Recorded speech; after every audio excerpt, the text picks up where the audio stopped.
You've probably seen this image many times. It's burned in Americans' eyes. But this man who survived the worst mass shooting in modern American history has a very local connection. But News 13 did obtain the report. Shows the allegation that owner Aaron King sprayed children with water was substantiated. But Aaron's twin sister says substantiated can be misleading. Now, the deputy director of DFS sent us a link to a site they do offer. So let's say I'm a parent and I'm looking to put my child into a daycare. Here is the site. I filled out all of the information necessary, and now I'm in. So all I have to do is hit search, and here it is. It's a list of 545 different providers in the entire state of Wyoming, but this does not show any past or current violations. According to Wyoming laws, the Safe School Climate Act restricts any cyberbullying in school, making it punishable by law. But through our research, we've been unable to find cyberbullying laws protecting adults. So what counts as harassment in cyberbullying, and where does free speech apply? King's twin sister believes that this case is more than just free speech. Most delegates here today say the biggest issue facing Wyoming is job loss due to the struggling energy sector. Senator Cruz, in his speech, said he would end the EPA's reign. News 13 received a call in mid-November from a veteran wanting to remain anonymous. She told us she had just received a call from Mountain View Regional Hospital. They were dropping her as a patient. She says this was due to her veterans' health care managers not paying her doctors. News 13's Jenna Jackson has stuck with this story from the beginning and joins us now live. Good evening, Jenna. Is this a problem only happening in Wyoming? Good evening, Brady. That answer is simple. No, this is an issue across the country, and now right in our own backyard. The issue has one common theme. Doctors say the Veterans Choice Program, specifically the insurance carrier Health Net, won't pay providers in a timely manner.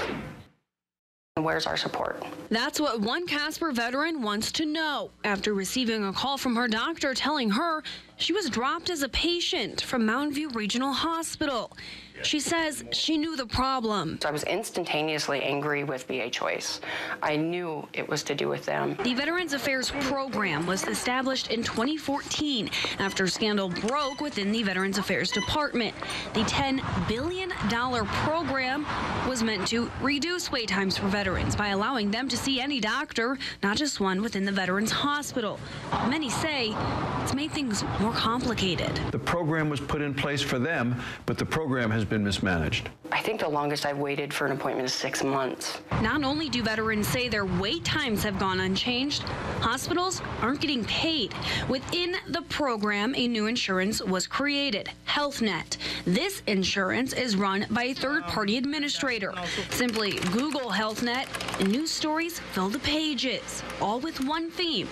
Veterans receive costly operations, and doctors go unpaid. VA Choice through Health Net has dug a pretty substantial hole in money that they owe Mountain View and owe Mountain View physicians. We want to bring them back to the negotiating table and say, look, we want to care for the veterans, but we need to be reimbursed in a timely fashion. That's why Mountain View administrators put a halt on treating veterans. You have to remember, these are payments for services already provided.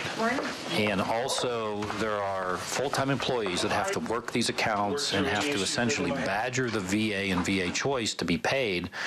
And it's very costly to us. But at the center of this story lies the veterans who say they're the ones suffering. I burn myself all the time and don't know. I have pain shooting from my neck down into my arm and up into my head.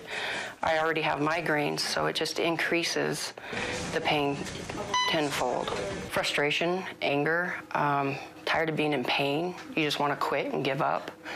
And personally, I feel that's what they want us to do, is just give up and stop asking for the help, asking for the medical care. Her fiance, also a veteran, went through similar problems when she needed an emergency hysterectomy, waiting months to be approved for the surgery. It's hard to sit there and watch somebody you love hurt constantly, especially when you've done it and had no help at the time. But the story doesn't end there. Coming up after the break, has the hospital been paid? I'll have your answer. Just before the break, we introduced you to Casper veteran who says she was dropped as a patient from Mountain View Regional Hospital. This because her health care under the Veterans Choice Program wasn't paying her doctor in a timely manner. The hospital's director saying they can't perform costly operations without compensation. Here's the conclusion. A Veterans Affairs spokesman says it's hard to pinpoint exactly what went wrong with VA Choice. There were some things that were done very, very quickly on a very, very tight time schedule. And had there been enough time to actually work through and take a look at some of the benefits that other organizations have already worked through, I think that it could have been, I think it could have been handled a little bit better. But the program is temporary. It's set to expire in August. We need to make sure that the program actually works the way it was designed, not the way the bureaucrats have messed it up. As for that veteran, The VA in Sheridan has referred me to another physician. I'm still going through VA Choice. And who says that physician's not going to drop me as well? so the problems could continue for you. Absolutely. I even emailed our Senator Barrasso, and I've heard nothing back from them. And for the hospital, Was there a better way for this medical center to go? Had they called me directly, I may have been able to put them in touch with the right person. However, how would they have known to call me? And I think that is part of the issue. No one really knows who to call. my investigation into this case started in November. Following our initial investigation, right before Christmas, the hospital and VA Choice came to an agreement. The hospital got a partial payment of the total owed, and a new contract was signed. The hospital is now caring for veterans once again.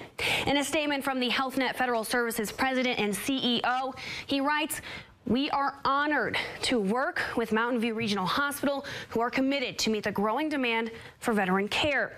Health Net Federal Services continue to work with the VA to improve provider reimbursement and veteran scheduling." Now, Brady, since the promo of this story ran late Wednesday, Thursday, even today, I have received calls from veterans who say they're having similar problems with Veterans Choice.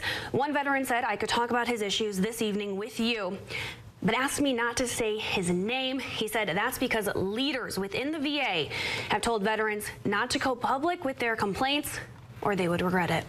All right, thanks, Jenna. Both veterans say they're hopeful the temporary program will not be renewed by Congress this year and hope to go back to the care they once received. It was a night described as hell. One former Cheyenne resident came out a hero. Chris Hansen survived the Pulse nightclub shooting. Now he shares his story with News 13's Jenna Jackson and has a message for the world. You've probably seen this image many times. It's burned in Americans' eyes. But this man who survived the worst mass shooting in modern American history has a very local connection. Chris Hansen was in middle school in Cheyenne when a young gay man, Matthew Shepard, was beaten and left for dead in Laramie. That moment shaped Hansen's future. I just started crying because I thought that the world was going to hate me.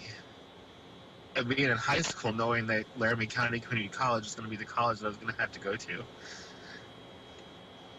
So it hurt knowing that who we were as people, as LGBT, that we were misunderstood. I was a fear of how people would feel about him when they found out he was gay and how he would be treated. 18 years later, he found himself in a nightclub in Orlando.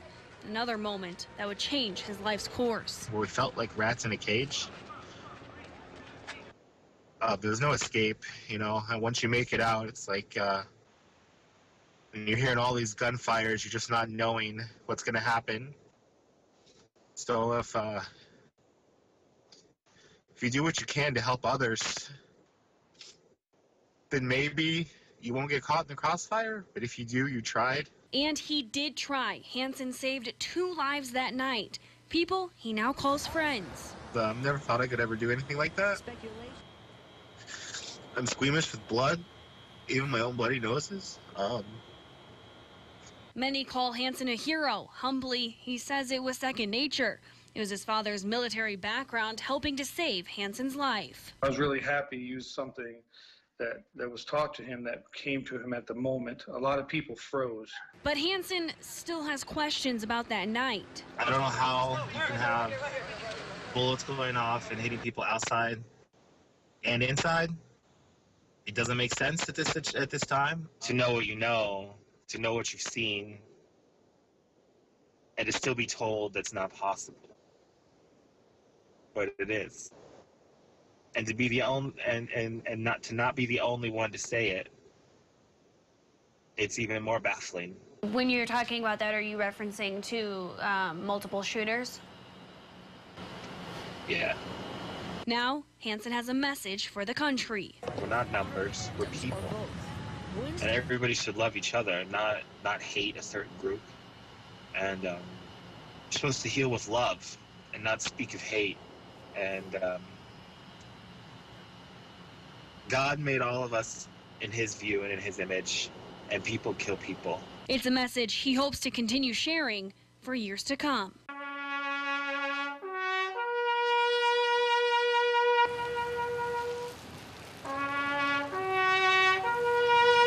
It just makes me feel like he can rest in peace and that he didn't die alone. Stephen Ryman may have died alone in Casper. He was laid to rest by hundreds Tuesday. I'm just so grateful for, I never ever expected a turnout like this or all that I've been given. Growing up, Stephen idolized the military. He joined the Navy and went to combat in the Vietnam War. At his own father's funeral, he accepted the flag. Tuesday, his sister accepted his. It's just so touching. How the military does this is just so wonderful. How else could you explain what service members do? The coroner had trouble locating Stephen's family. After putting out a notice, the story went viral. His sister says she's grateful it did. If it hadn't, there would be no way that I would have been able to attend today. I want to extend an appreciation for you being here today. On behalf Inside the Oregon Trail Veterans Cemetery, it was standing room only. Since the time of Adam and Eve, death has been this doorway that we all have to walk through. Most in attendance, vets themselves. Every vet deserves what we're doing today. I think this is the greatest honor we can give this gentleman, is to show how many of us are supporting him and his family. You're never alone. God's always with us, and our fellow veterans are around. It shows that the veterans care for one another. And there's so little around anymore. Diane says her brother never gave up, and that's how she hopes everyone lives their lives.